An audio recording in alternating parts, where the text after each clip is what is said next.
అందరూ ప్రభుత్వం ముఖ్యమంత్రి గారు కానీ లోకేష్ బాబు అక్కడ వచ్చి ఎయిర్ లిఫ్ట్ చేయమని, కానీ పేషెంట్ని కదిలిచ్చేటట్టు లేదని చెప్పి వాళ్ళు ఉంటే వాళ్ళ కుటుంబాన్ని అంత పదవి ఏంది, పదవి గురించి కూడా రాశారు.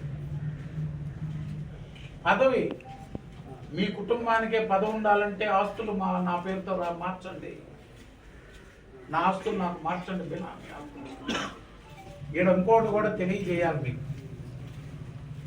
ఈ కుటుంబానికి రాజకీయంగా అయినా ఆర్థికంగా అయినా నేను బాకీయే కానీ ఆ కుటుంబం ఎప్పుడు నా బినామీలు కాదు. వాళ్ళు నాకేదన్నా ఎన్నికలైనా ఇతర సందర్భంలైనా సుబ్బానాయుడు కానీ ఈ కుటుంబం కానీ ఎప్పుడు నా అవసరాలకు ఉపయోగపడే వాళ్ళు కానీ నేను బినామీలుగా పెట్టుకునే పరిస్థితి కాదు.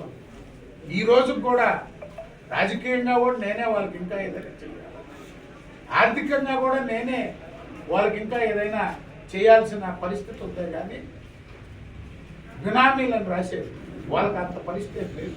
నాకు బినామీలుగా వాళ్ళు పెట్టుకోవాలి పరిస్థితి. రకరకాల ప్రచారాలు నిర్వహిస్తున్నారు. పదవి ఏంటి ఆ కుటుంబానికి కానీ ఎవరికి ఇస్తాం మేము? రవీంద్ర నాయుడు గారు ఒకటే, ఆయన పదవి తీసుకోమంటే గత ప్రభుత్వంలో కూడా నాకు వద్దు అంటే లేదు నువ్వు ఉండాలన్న పార్టీ పదవి సుబ్బానాయుడు ఉంటాడు, ప్రభుత్వంలో నువ్వు ఉండని చెప్పి పెట్టాం. ఇప్పుడు కూడా నువ్వు ఉంటావా సుబ్బానాయుడు ఉన్నా అంటే నా తమ్ముని పెట్టు, నాకు వద్దని చెప్పాడు ఆగ్రో చైర్మన్. ఇప్పుడు కుటుంబంలో ఎవరో ఒకరు పార్టీ కుటుంబం సాక్షి పేపర్ ఇచ్చేది మాకు చేయాలి.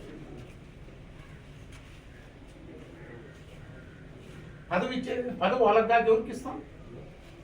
ముఖ్యమంత్రి గారు లోకేష్ బాబు గారు నిర్ణయిస్తారు, కుటుంబ సభ్యులతో మాట్లాడి. అంటే ఎన్ని రకాలుగా నీచంగా ఆస్తులు పదవులు ఇంత దిగజారి రాయడం చాలా దుర్మార్గం అనేటువంటి